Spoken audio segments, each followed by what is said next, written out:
7 August মাননীয় commission বরাবর একটা আবেদন দাখিল করি পুনর্বহালের। পাশাপাশি মাননীয় কমিশন বরাবর আবেদনের প্রেক্ষিতে তৎকালীন যিনি দুদকের সচিব, উনি এখনও সচিব, ওই ম্যাডাম আমাকে আশ্বস্ত করেছিলেন যে আমার বিষয়টা ইতিবাচকভাবে দেখবেন। আমিও আশ্বস্ত হয়েছিলাম।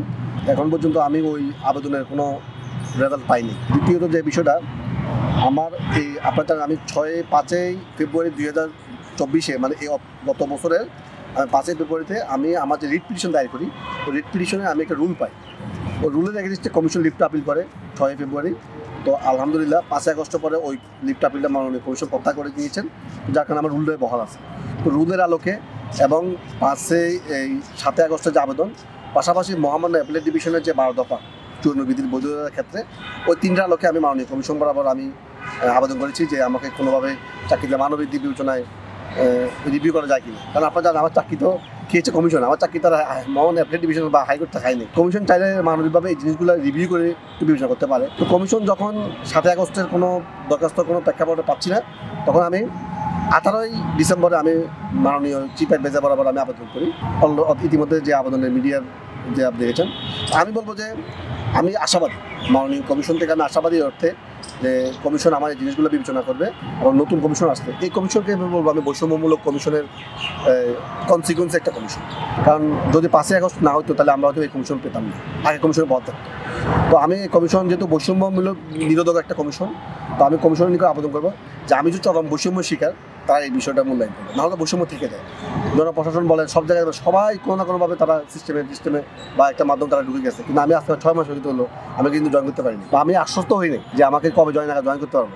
আমি অলরেডি দাঁড়াদাঁড়ি করতেছি, একবার হাইকোর্ট, একবার জনপ্রশাসন, একবার দুদক অফিস, একবার চট্টগ্রাম, একবার ঢাকা, একবার সচিবালয়। মহামান্য হাইকোর্টে কোনো ব্যারিয়ার নাই, লিগাল ব্যারিয়ার নাই, কারণ হাইকোর্ট মৌখিকভাবে বলে দিয়েছেন যে কমিশন চাইলে তাকে নিয়োগ দিতে পারে শর্ত সাপেক্ষে। আমি সত্যি রাজি আছি।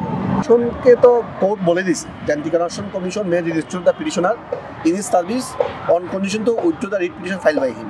এই জাস্ট এই কথাটা বলে দিচ্ছে যে কমিশন চাইলে তাকে পুনর্বহাল করতে পারে, শর্ত সাপেক্ষে সে তার মামলাটা প্রত্যাহার করে নেবে। এবং এই আঙ্গিকে কিন্তু পুলিশ ডিপার্টমেন্ট অনেকে মামলা প্রত্যাহার করছে, চাকরি জয়েন করছে, তাদের যে ট্রাইব্যুনালে বা হাইকোর্টে যে মামলা ছিল ওটা প্রত্যাহার করছে। কমিশন চাইলে পারে, মানবিক দিতে পারে, অথবা ওই যে আমি বললাম যে অ্যাপিলেট ডিভিশন 12 দফা কোনো দফা আমার ক্ষেত্রে ফলো করা হয়নি, ওই দফা আলোকে কিন্তু আমরা বহন করতে পারি। আর সবচেয়ে বড় জিনিস কি, আমাকে তো অবসর করছে কমিশন তাদের রিভিউ জুডিশিয়াল পাওয়ার নিয়ে করতে পারে।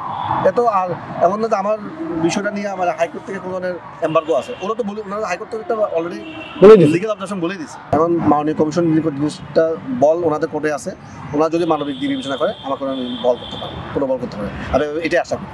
বাংলাদেশের আওয়ামী সরকারের বিরুদ্ধে প্রথম কাজ করা ব্যক্তি আমি, এবং আমি মিডিয়াতে প্রথম বোকালি বলেছি। বিশেষ সব আমার প্রত্যেকটা নথিতে আওয়ামী জড়িত, আওয়ামী প্রফেশনাল নেতারা জড়িত, তারা আমাকে বাধ্য করা হয়েছে আমার কমিশনকে মিসগাইড করে চাকরি শুরু করার জন্য।